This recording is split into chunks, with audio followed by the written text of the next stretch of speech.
நம்ம goal set பண்ணும்போது அது ஸ்பெசிஃபிக்காக இதுக்காக தான் நான் பண்ணுறேன், இதை நோக்கி தான் நான் போகிறேன்னு நம்ம மனசில் ஒன்று நினச்சி வச்சுருப்போம். அது வழியாக we either want to attain something or it gives us satisfaction or purpose கூட இருக்கலாம்.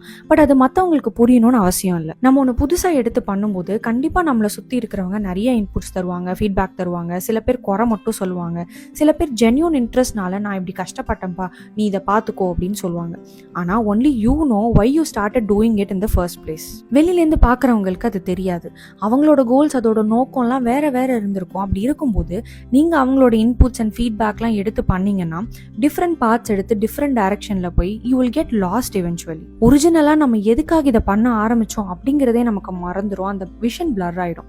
நீங்க கண்டிப்பா இன்புட்ஸ் எடுத்துக்கலாம், நான் அதுல தப்பே சொல்ல மாட்டேன். But always keep reminding your self why you started this and the intention or the purpose behind your goal should be very clear. அதுல நீங்க தெளிவா இருந்தீங்கனாலே கிரிட்டிசிசம் வந்தா கூட நீங்க ஈஸியா அதை தாண்டி வந்துடலாம்.